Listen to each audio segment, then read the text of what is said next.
Shalom Bapak Ibu Saudara. Shalom. Ada sukacita ya hari ini? Ada. Pasti ada. Saya sangat bersyukur hari ini saya banyak didukung sama istri saya. Walaupun sudah beberapa kali saya sharing firman di mimbar ini, tetap aja kekhawatiran itu selalu ada, ketakutan sama audiens juga selalu ada. Semangat. Ya, tapi saya percaya yang mau bicara ini bukan saya. Yang bicara itu firman Tuhan. Jadi kalaupun ada yang salah-salah, tanya sama Tuhan. Kenapa saya salah? Dan kami juga selalu berdoa. Terus beberapa hari, beberapa minggu ini saya mempersiapkan, dan istri saya juga mendukung saya, sama-sama kami berdoa puasa.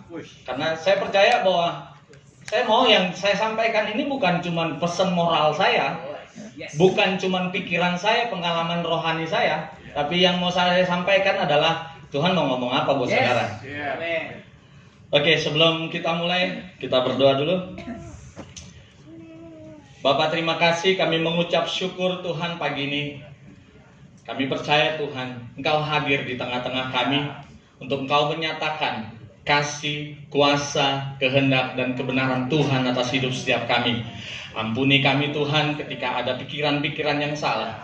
Ampuni kami Tuhan ketika ada pengharapan-pengharapan yang salah. Dan kami percaya bahwa firman Tuhan yang memerdekakan setiap kami. Ubah hati kami Tuhan untuk menjadi hati yang siap, tanah yang subur, tanah yang akan menghasilkan buah yang berkali-kali lipat. Di dalam nama Tuhan Yesus kami berdoa. Amin. Tadinya saya pikir mertua saya ada datang hari ini, ternyata mertua saya nggak jadi datang karena materi judul yang saya dapat hari ini itu, saya masih banyak belajar, saya juga masih jatuh bangun, saya masih harus ditempa sama orang-orang di sekeliling saya, tapi saya mau lihat bahwa buahnya ada sama keluarga saya dan anak saya. Judulnya hari ini, duluan saya dapetin sebelum saya tanya sama Kak Yudit, exemplary, ya. Judulnya exemplary, keteladanan. Nah, itu dia, exemplary, bahwa teladan kita Yesus. Walaupun saya ada berdiri di sini, tetap teladannya harus kepada Yesus. Boleh kalian tolong bantu dibukain di Yohanes 13 ayat 15. Tolong dibantu.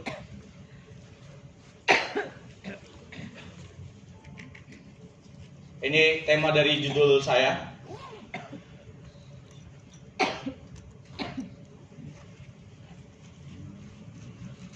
Oh, salah. Yohanes 13 ayat 15. Sorry.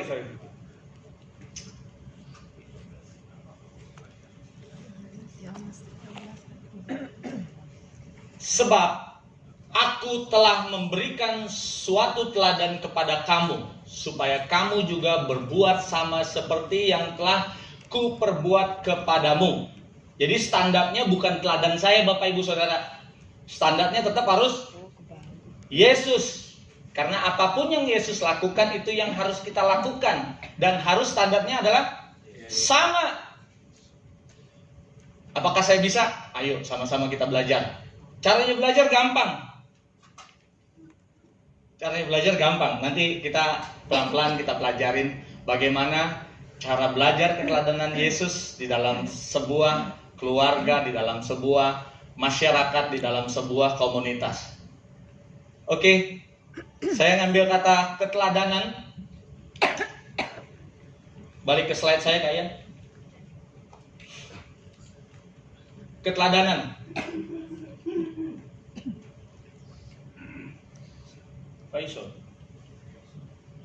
Dari Kamus Besar Bahasa Indonesia, saya ngambilnya itu tentang hal yang dapat ditiru atau dicontoh. Dan ini bicara tentang sesuatu yang positif. Kalau yang negatif namanya ketularan. Tapi kalau yang baik namanya keteladanan. Ini saya ambil dari Kamus Besar Bahasa Indonesia. Dan ada satu power statement yang bilang, tanpa keteladanan hidup, semua ajaran dan nasihat menjadi kurang berfaedah. Ya, sekali lagi saya katakan, tanpa keteladanan hidup, semua ajaran dan nasihat menjadi kurang berfaedah. Power statementnya CMN dibilang begini. Ini power statement yang saya ambil dari Pria Sejati, dibilang, satu teladan jauh lebih bunyi daripada 1000 nasihat. Bahkan Bapak Ibu Saudara, ketika di satu rumah, misalnya saya gitu nggak bisa ngomong, saya bisu, tapi saya melakukan aktivitas-aktivitas yang baik di dalam rumah, kira-kira seisi rumah saya melakukan apa yang saya lakukan nggak? Melakukan, ikut teladan saya. Walaupun saya nggak ngomong, walaupun saya nggak berbicara, saya mungkin nggak tahu cara ngomong bagaimana sama anak, sama istri saya. Tapi ketika saya melakukannya terus-menerus di depan mereka, baik yang baik maupun yang buruk, itulah yang akan dilakukan sama mereka. Cara saya berkata-kata akan diikuti. Cara saya menentukan pilihan akan diikuti. Cara saya makan akan diikuti.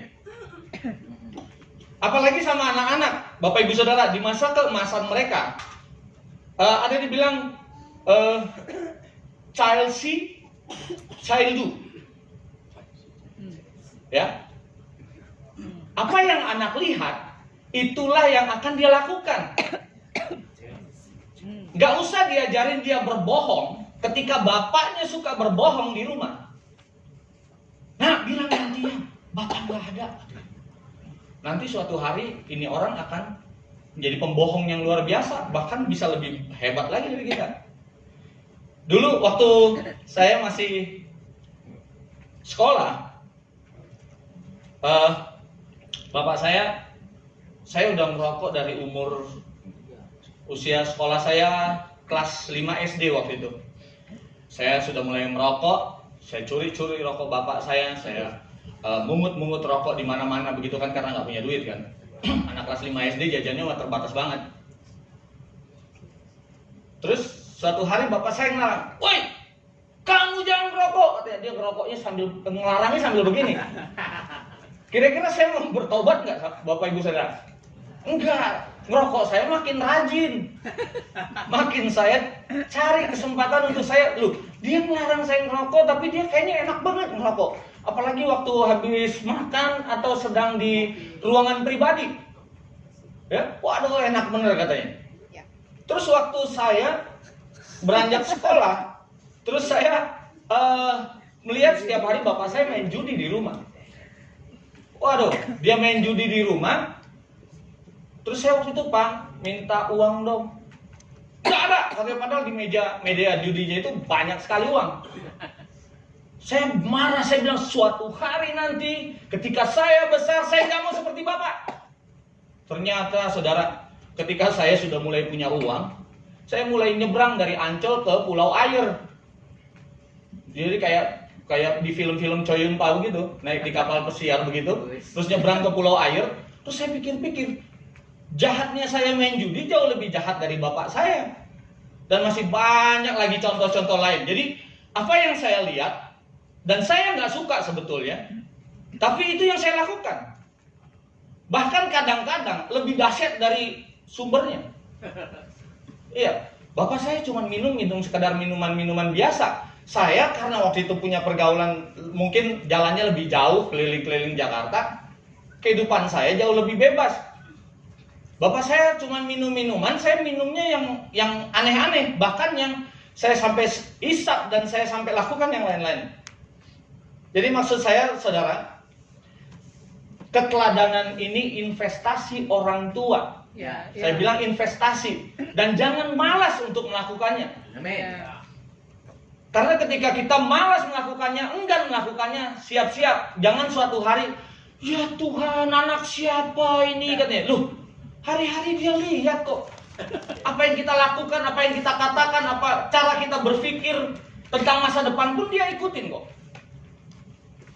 Ya, jadi saudara, jangan pernah menyalahkan anak ketika sudah besar kelakuannya, misalkan tidak bermoral dan sebagainya. Bagaimana kehidupan dia hari-hari sebelum dia keluar dari rumah.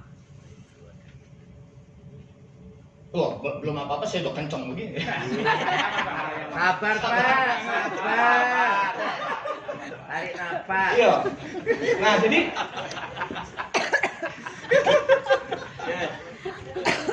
saya dapetin sesuatu tentang pemuridan yang alami itu adalah keteladanan. Yes. Jadi nggak usah main pakai program-program. Weh, ada program pemuritan untuk Abalov, harus ikut pemuritan A, B, C, harus ikut ini dan itu. Lakukan mulai dari rumah. Ya. Karena yang saya lakukan, ketika kita menjadi teladan di rumah, itulah pemuritan yang sebenarnya. Amin. Ya.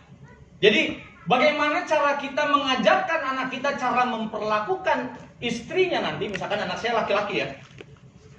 Bagaimana cara mengajarkan dia memperlakukan istrinya? Ya itu dilihat dari kita, bapaknya. Iya.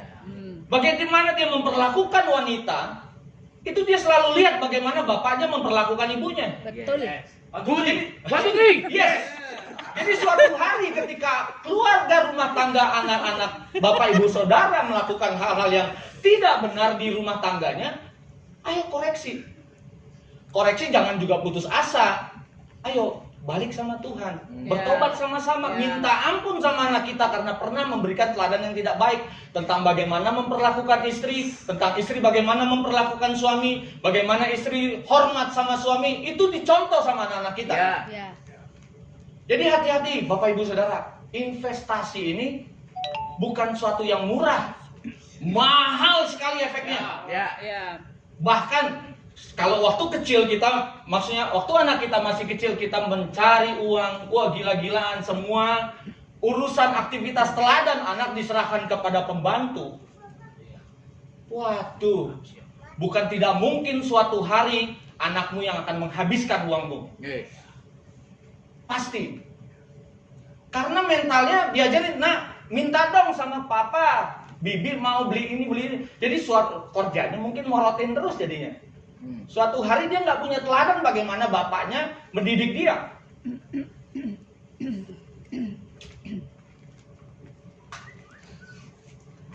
Boleh saya minta diputarkan yang ini, kalian? Saya ada video.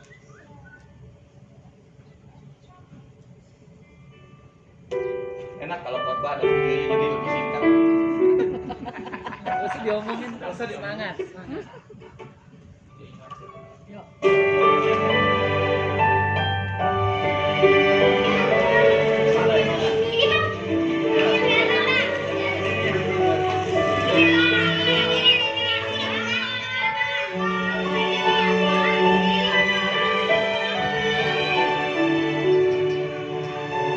Dek, sini dek. Ada yang mau mainan? Yang mana? Yang ini.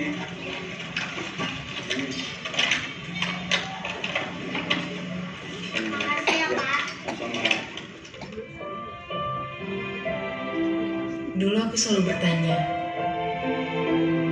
mengapa Bapak selalu peduli dengan orang lain? Padahal orang lain juga belum tentu peduli dengan kita. Rasanya ini seperti tidak adil. Dengan peduli, kita tidak akan menjadi lebih kaya. Kita juga tidak akan menjadi terkenal.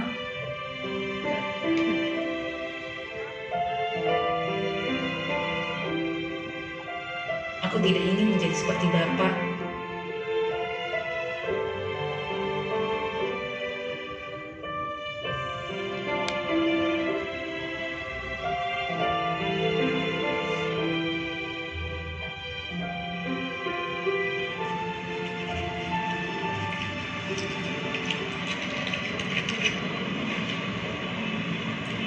Pak, Bapak kenapa sih begitu peduli sama semua orang?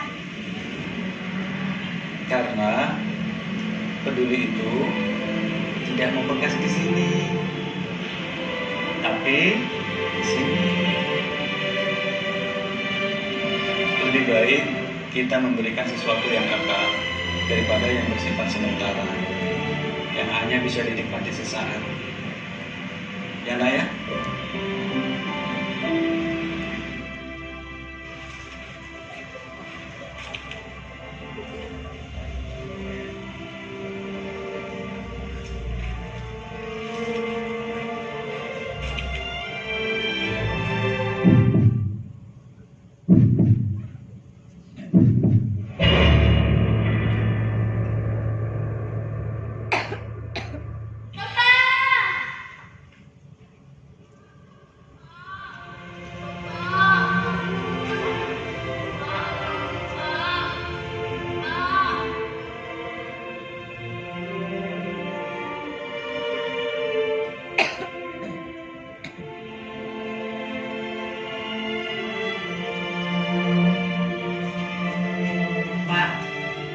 izinkan saya untuk membantu Bapak.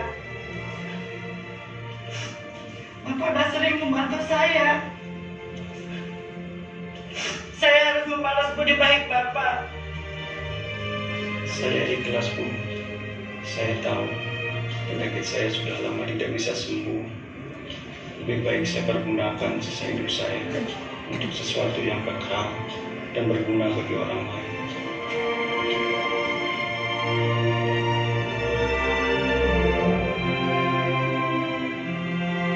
Dan kini aku tahu apa arti peduli.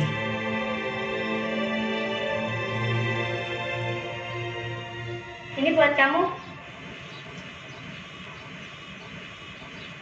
Dari kemarin kakak perhatikan, kamu nggak punya tas. Jadi kakak berikan yang baru.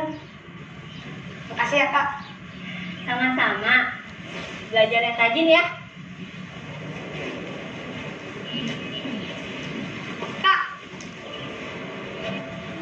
kenapa kakak peduli?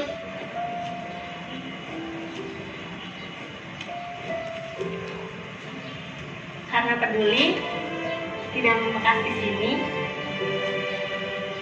tapi di sini. Lebih baik kita memberikan sesuatu yang kekal daripada yang bersifat sementara, yang hanya bisa dinikmati sesaat.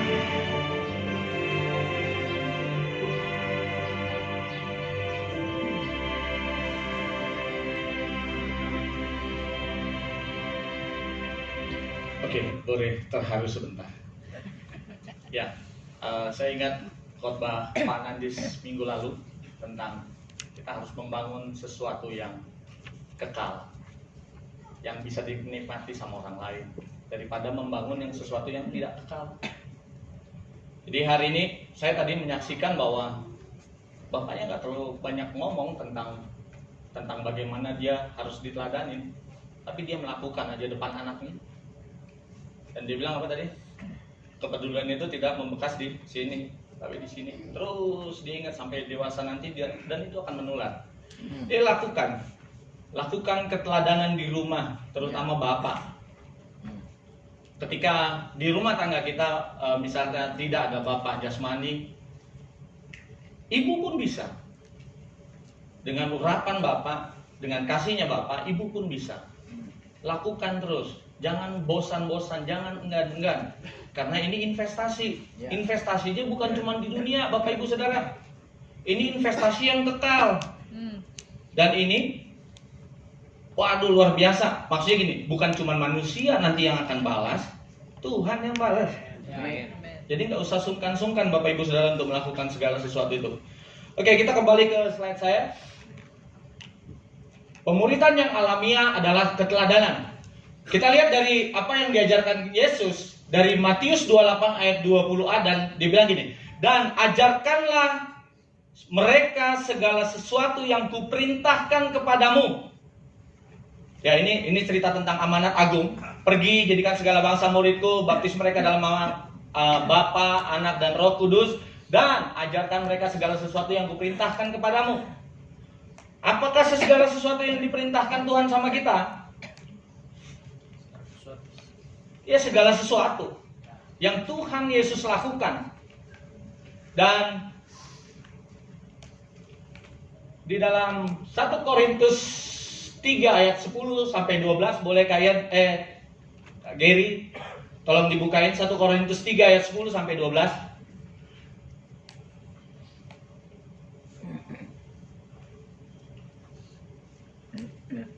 Ya, saya bacain. Ini Kosugi cocok nih dibacain. Sesuai dengan kasih karunia Allah yang dianugerahkan kepadaku, aku sebagai seorang ahli bangunan, jangan enggak kok, yang cakap telah meletakkan dasar, dan orang lain membangun terus di atasnya. Tetapi tiap-tiap orang yang harus memperhatikan bagaimana ia harus membangun di atasnya. Ayat berikutnya. Karena tidak ada seorang pun yang dapat meletakkan dasar lain daripada dasar yang telah diletakkan, yaitu Yesus Kristus.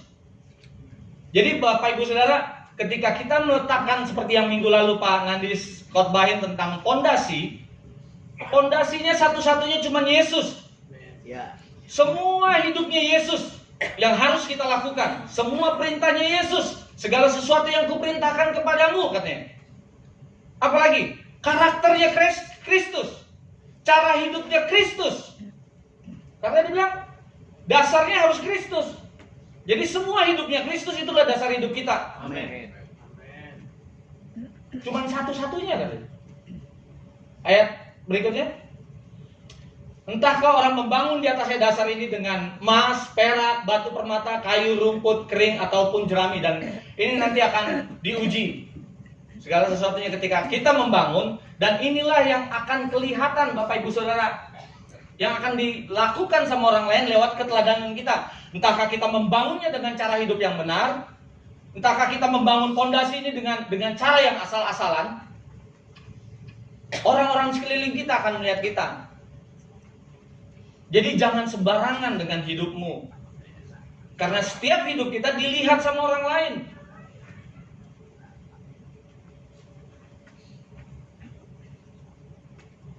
Nah, yang jadi masalah kan gak gampang ya. Boleh balik ke slide ya.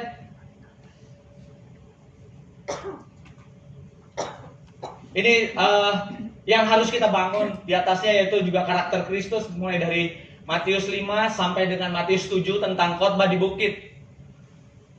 Karena karakter Kristus tidak sama dengan dunia ini. Masa berbahagia orang yang dianiaya karena mereka akan melakukan ini. Berbahagialah orang yang suci hatinya, katanya. Berbahagialah orang yang begini-begini, semuanya kayaknya nggak sesuai dengan dunia. Itulah Kristus, karena dia tidak sama dengan dunia. Kita harus melakukannya yang memang tidak sama dengan dunia. Seperti yang kemarin-kemarin dikhotbahkan sama Pak Nandi sama Pak Bambang. Tapi mudah nggak Bapak Ibu Saudara? Susah. Siapa bilang gampang? Melakukan karakter Kristus. Kita dianiaya katanya berbahagia. Kita miskin katanya berbahagia. Nggak gampang Bapak Ibu. Sangat sulit. Bahkan kayak di kemarin bilang tentang jadi Kristen itu mustahil. Ya karena begini, kita nggak sama dengan dunia. Jauh beda sekali. Karena kita dibilang kemarin di Roma 12 ayat 2 yang hari ini juga ya. Yang kemarin. Bahwa kita harus melakukan pembaruan budi. Kita nggak boleh serupa dengan dunia ini. Dan nggak gampang. Nah, kenapa banyak orang gagal dalam melakukan segala perintah-perintah Kristus dan melakukan apa yang jadi karakter Kristus, membangunnya di atas fondasi yang benar di atas Kristus? Karena kenapa? Karena mereka cuma berpengetahuan tentang Kristus. Mereka cuma berpengetahuan tentang firman Tuhan.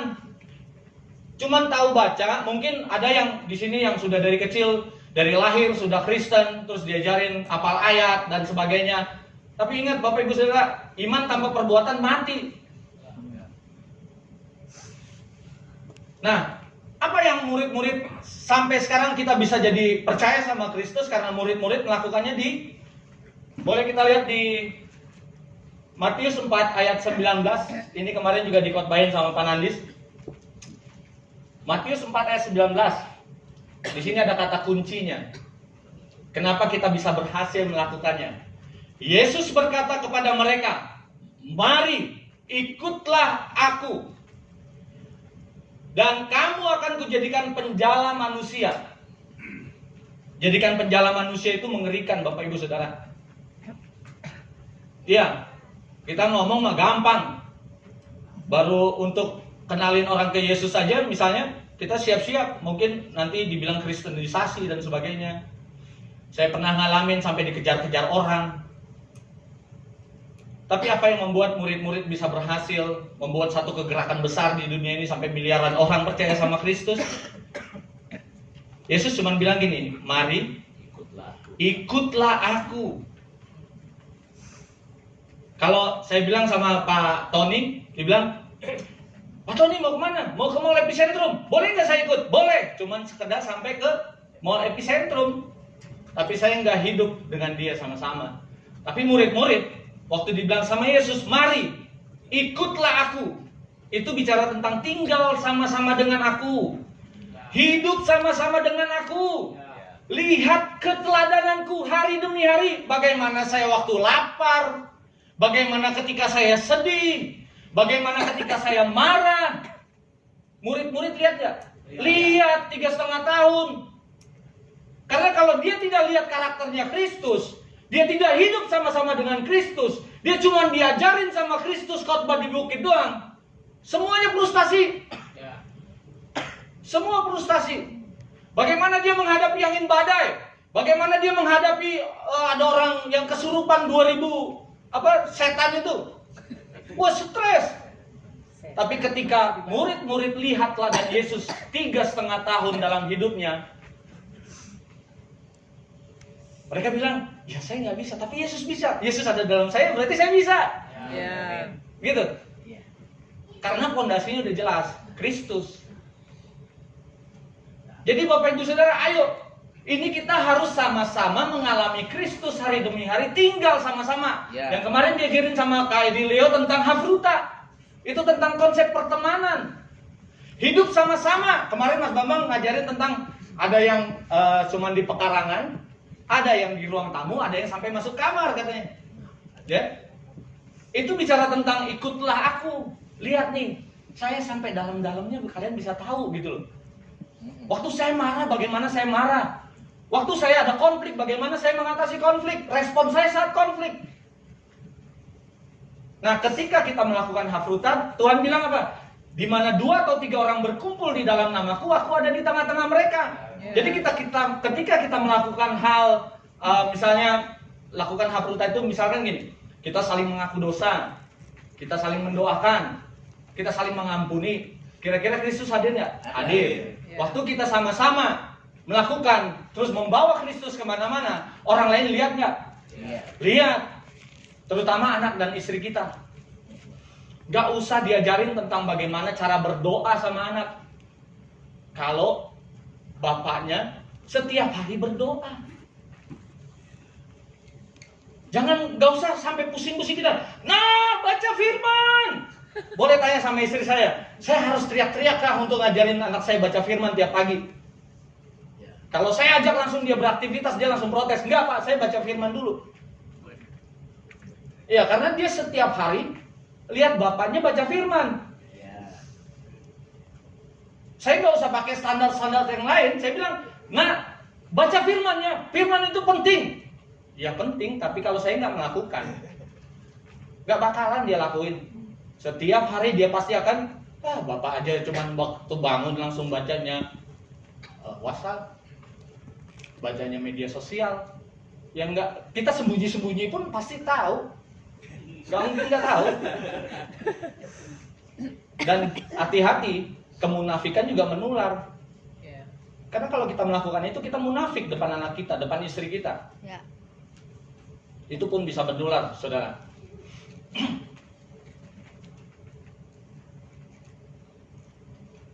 Oke, saya ada bagaimana keteladanan di rumah. Saya ada kisah tentang anak elang yang diasuh sama induk ayam. Nah, ini dia. Ya, suatu hari ada seekor elang, terus dia bertelur, terus telurnya itu jatuh. Ceritanya nih, ini kan cuman ilustrasi aja ya, bukan beneran ada. Jadi telurnya itu jatuh ke sarangnya ayam, dan suatu hari menetaslah anak elang ini. Suatu hari anak elang menetas, dan ya seperti biasa induk ayam tuh bawa anak-anaknya, termasuk si anak elang ini. Terus ya mereka ini kan nggak bisa terbang walaupun punya sayap. Suatu hari mereka lihat di atas, enak ya jadi elang. Terus anak elang ini juga bilang, "Ma, enak sekali jadi elang, bisa terbang. Bagaimana kita bisa terbang seperti itu?" Ibunya cuma bilang, "Nah, kamu tuh semua anak ayam. Mana bisa terbang? Justru kita jadi umpan, jadi mangsa," katanya. Nah, kira-kira anak ini berperilaku seperti elang kah? Enggak. Anak ini dia tetap ayam sayur gitu. Dia tetap berpikir dia ayam, dia tetap berlaku dia ayam, dia tetap berjalan seperti ayam. Gak mungkin dia terbang. Sampai akhir hidupnya ketika dia tidak menemukan jati dirinya di anak elang, dia akan tetap anak ayam walaupun bodinya bodi elang. Ya. Walaupun mungkin dia nggak ngerti bahasa ibunya. Ini kiap gitu. Anak elang lain lagi, saya nggak tahu, nggak pernah dengar elang bunyi mas saya. Pakarnya burung Mas Bambang mas saya. Walaupun nggak ngerti bahasanya, tetap dia akan berpola pikir seperti anak ayam. Setiap kita adalah warga kerajaan surga. Kita punya potensi ilahi dalam hidup kita. Tapi ketika orang tua tidak mengajarkan tentang potensi ilahi itu atas anaknya, hati-hati. Anak itu nggak pernah sadar dia itu warga kerajaan surga. Dia itu punya benih ilahi dalam hidupnya. Hati-hati dengan keteladanan kita. Teruslah berlaku seperti induk ayam. Anak elang aja bisa terus jadi ayam kok. Ada yang mau seperti itu Bapak Ibu Saudara? Enggak. Tunjukkan potensi yang ada dalam diri anakmu dengan keteladanan. Angkat dia dengan potensinya, lihat potensinya. Saya itu agak susah berolahraga, bukan susah, malas dari dulu. Malas sekali berolahraga, beda sama Pak Obaja, Pak Nandis. Kalau saya nggak bilang Pak Tony, oh Pak Bambang juga. Saya nggak mau bilang Pak Tony.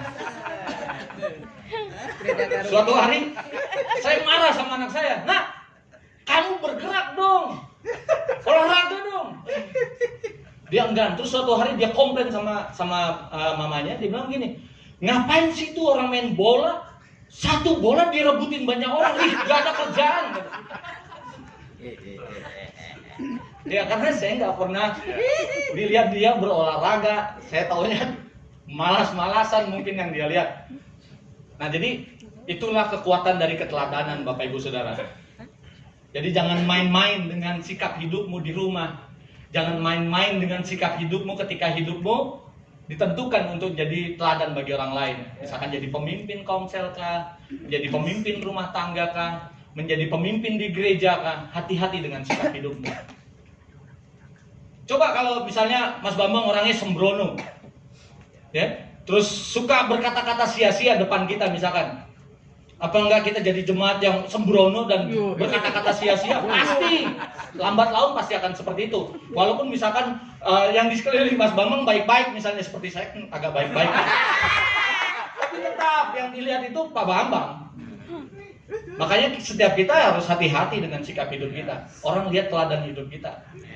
1000 nasihat tuh nggak ada gunanya. Oke. Menjadi orang tua itu adalah memberi teladan. Anak itu peniru ulung ceritanya. Saya kembali mengulas waktu tema khotbah saya yang lalu, di waktu pertama kali khotbah itu tentang ortu burung unta. Jadi burung unta. Bapak Ibu Saudara ada yang tahu burung unta? Burung unta tuh bisa ketingginya sampai 2,5 meter. Dia burung yang sangat cepat larinya. Tapi apa yang jadi teladan buat dia? Boleh saya minta ayatnya? No. Ayub 39 ayat 16 sampai 19.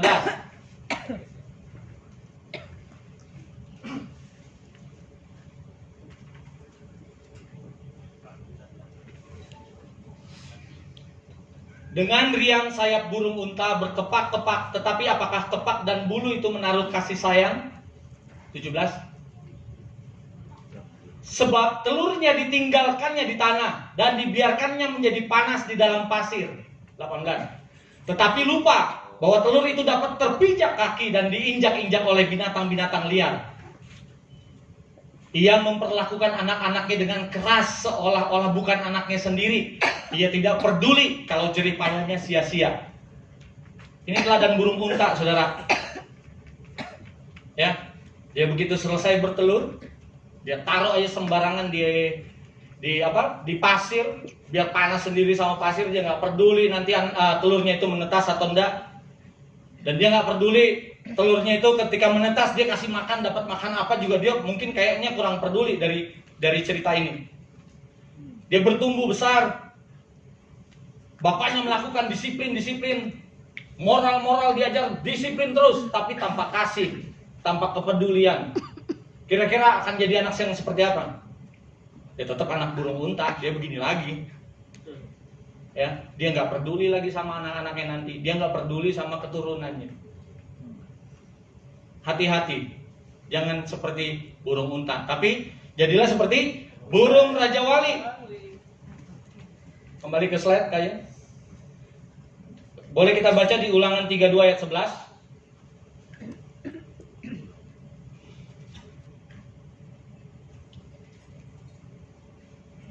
Ulangan 32 ayat 11. Laksana Raja Wali menggoyang bangkitkan isi sarangnya, melayang-layang di atas anak-anaknya, menggembangkan sayapnya, menampung seekor dan mendukungnya di atas kepaknya. Jadi saya bisa ilustrasikan gini Bapak Ibu Saudara. Jadi kalau burung elang, burung Raja Wali, ya kalau bertelur itu mencari tempat yang paling tinggi. Dia cari tempat yang paling istimewa yang gak bisa digangguin sama makhluk lain. Cuman dia doang bisa naik ke situ. Dan ketika telurnya ini menetas dan menjadi seekor Raja Wali, terus dia mulai besar, apakah induk Raja Wali bilang, "Nah, ayo terbang, ayo bisa nak." Bisa enggak cuman itu. Ya anaknya masih takut karena dia ada di ketinggian paling tinggi. Itu kebiasaannya Raja Wali. Tinggi sekali. Setiap kita yang baru belajar terbang pasti takut. Apa yang dilakukan Raja Wali Bapak Ibu? Ditendang katanya. Saya melihat contoh yang itu masalahnya. Menggoyang bangkitkan isi sarangnya. Dia goyang-goyang sarangnya supaya anaknya itu jatuh. Kira-kira kita paling kalau kita lihat secara mata ini kita bilang, ih tega banget nih orang tua seperti itu. No. Ini cara didikan Raja Wali. Dia nggak mau anaknya itu cuman jadi itu tadi anak ayam yang nggak tahu potensinya dia anak elang. Dia harus bisa terbang. Dia harus punya mental yang berani. Dia harus menghadapi karena dia harus makanan dia, mangsanya dia adalah makhluk hidup, bukannya padi-padi, bukannya tumbuh-tumbuhan, bukan. Dia harus melawan makhluk hidup untuk dia bisa makan. Makanya dia harus tough, harus kuat, harus jago terbang. Itulah induk dari Raja Wali.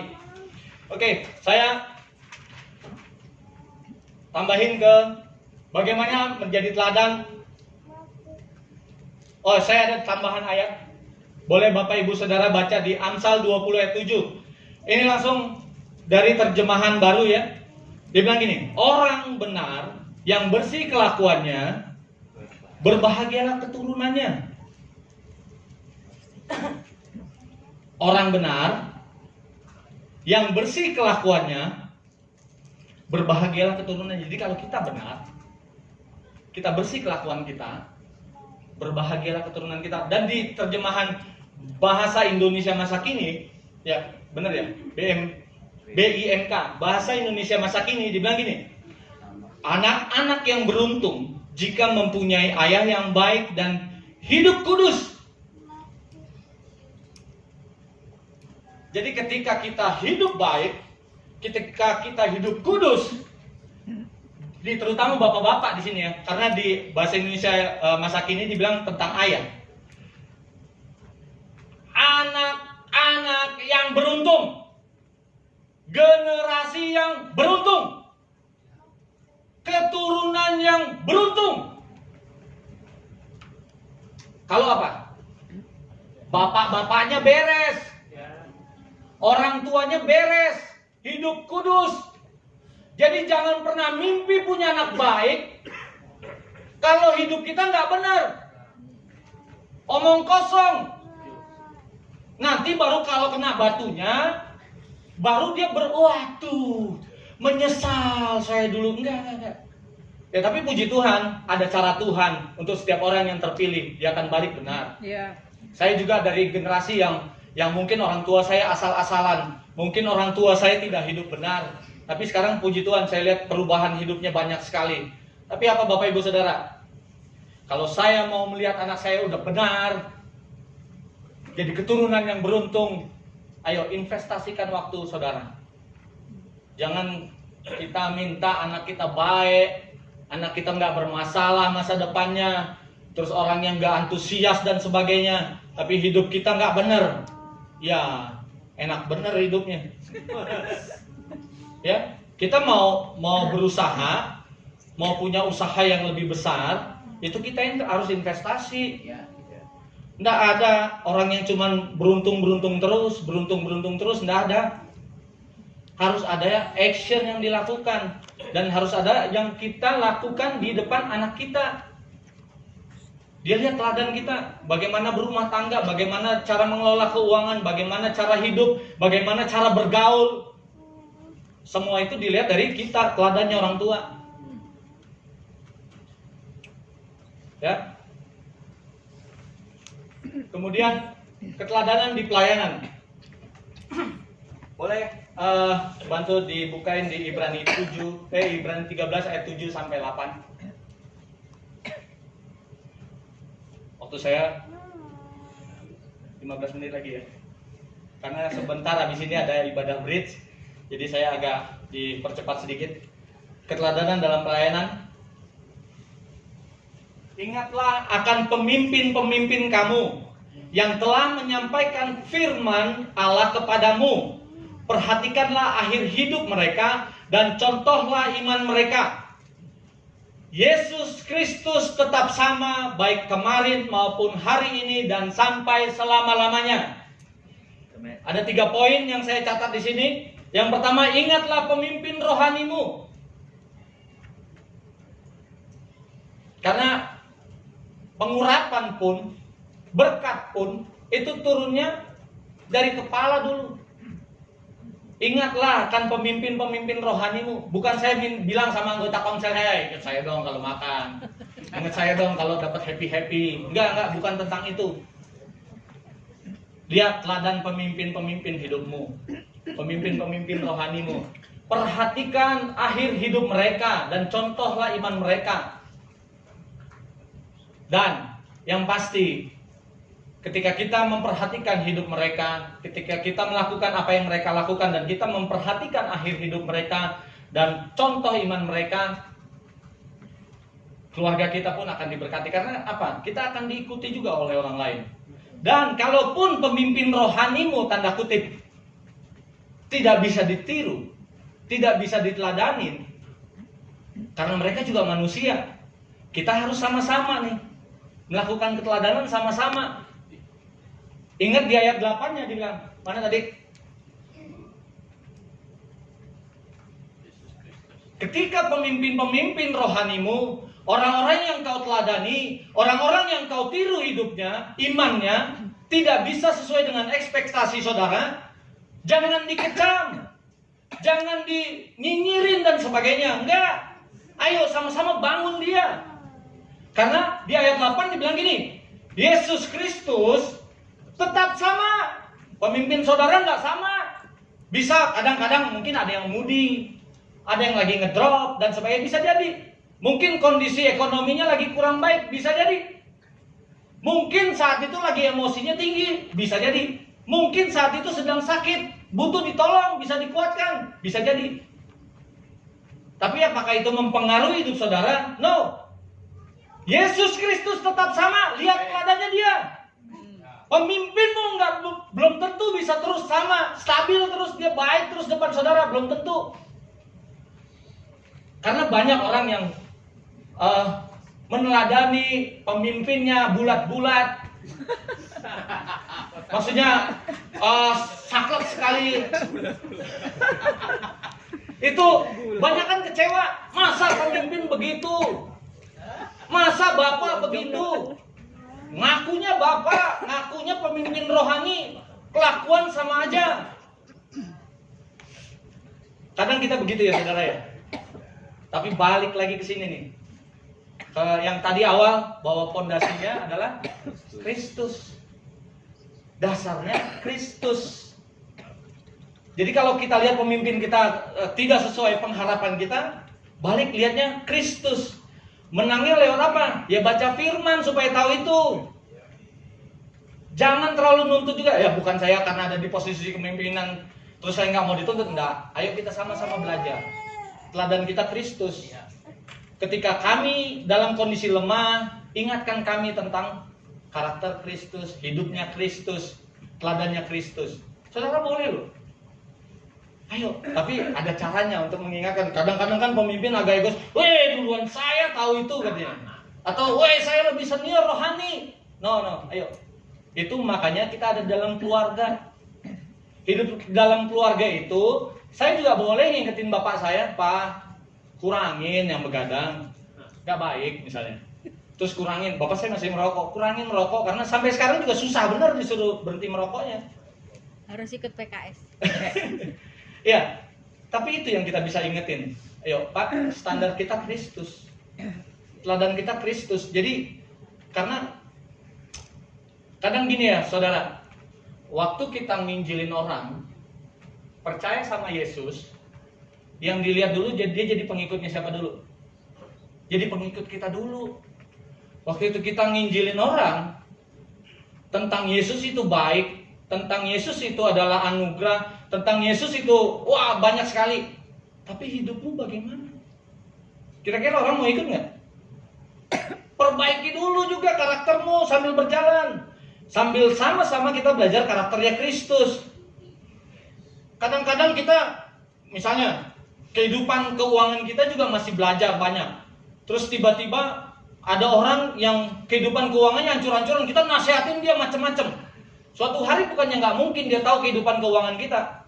Kira-kira orang itu bakalan dia ngomong aja loh.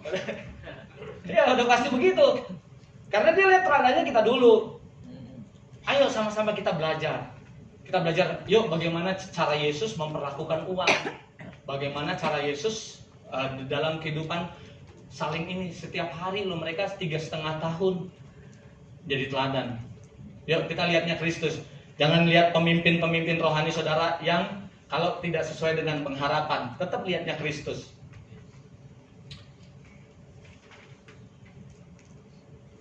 Dan juga buat kita pemimpin, ini saya ngingetin buat teman-teman pemimpin juga, hati-hati.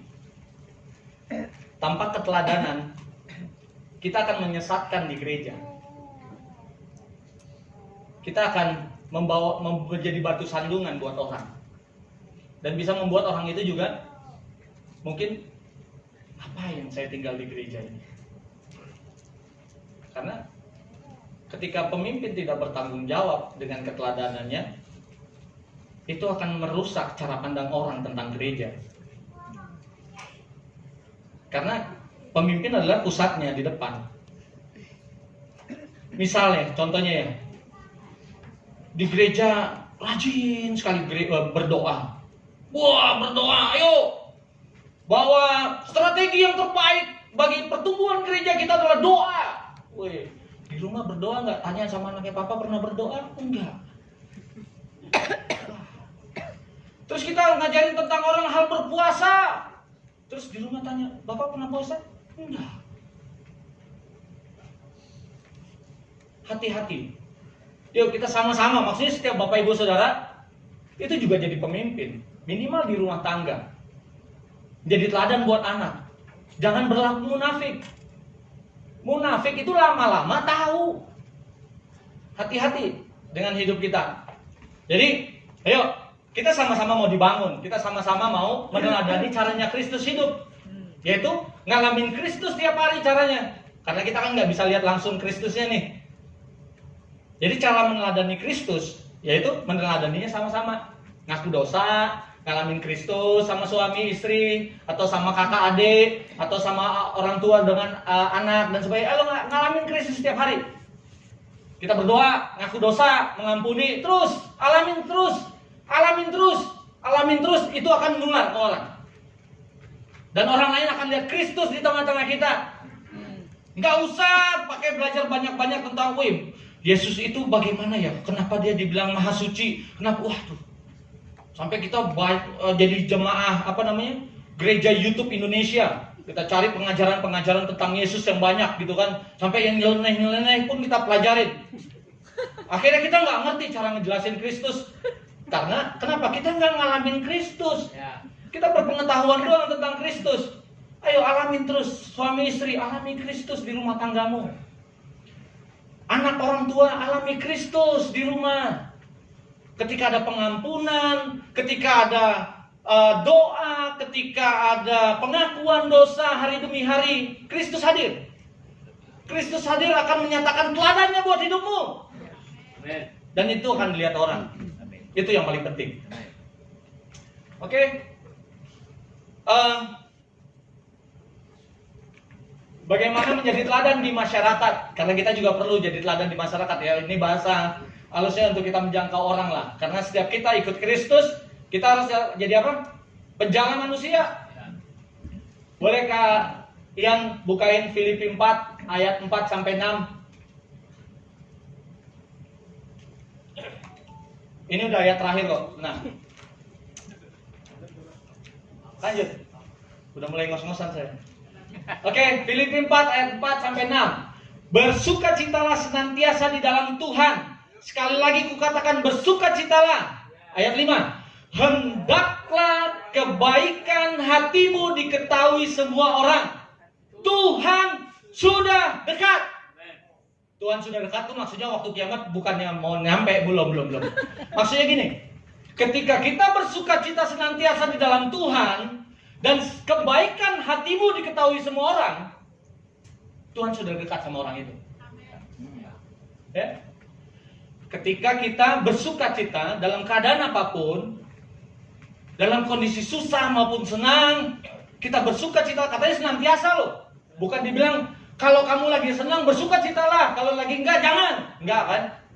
Bersukacitalah senantiasa di dalam Tuhan. Sekali lagi aku katakan bersukacitalah.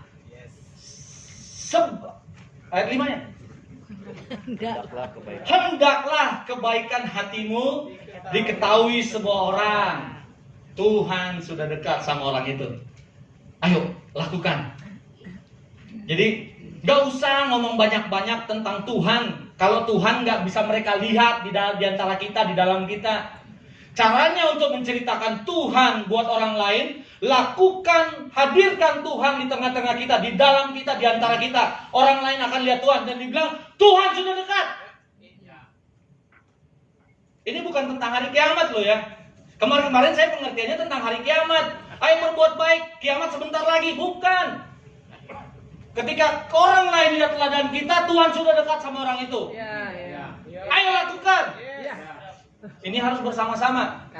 Dan sebelum saya akhiri khotbah saya hari ini, boleh saya mau minta video terakhir. Kisah ini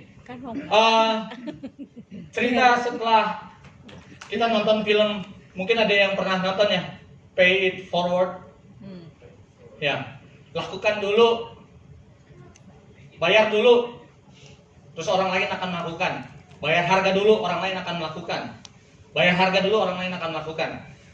Gitu. Boleh saya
Saudara-saudara, apapun, sekecil apapun yang kita lakukan, tanpa kata-kata sekalipun,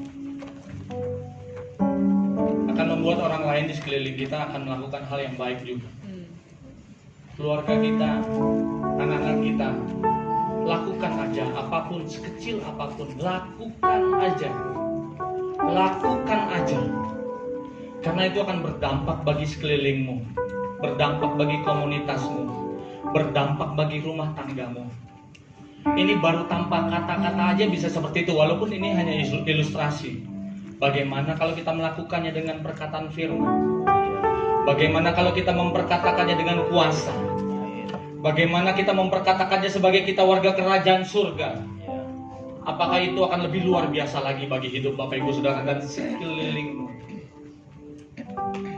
Ayo, masih banyak orang-orang sekeliling kita yang butuh uluran tangan kita dengan teladan kita. Kalaupun kita nggak pintar berkata-kata, lakukan aja. Lakukan aja. Satu teladan jauh lebih bunyi dibandingkan 1000 nasihat. Satu teladan jauh lebih berfaedah dibandingkan daripada 1000 nasihat sekalian. Bapak Ibu Saudara, ayo lakukan. Ketika ada pelayanan-pelayanan di kegiatan sosial kita, ketika ada pelayanan misi di kota, di desa, ayo ikut. Bahwa apa yang kita lakukan akan berdampak bagi kerajaan surga, dan Tuhan akan menyertai senantiasa. Dia nggak pernah ninggalin kita, Bapak Ibu Saudara. Kuasanya tetap hari ini, sekarang, besok, sampai selama-lamanya, tidak berubah. Dan itu ada di dalam Bapak Ibu Saudara. Ayo.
Saat ini semua karena anugerah Tuhan.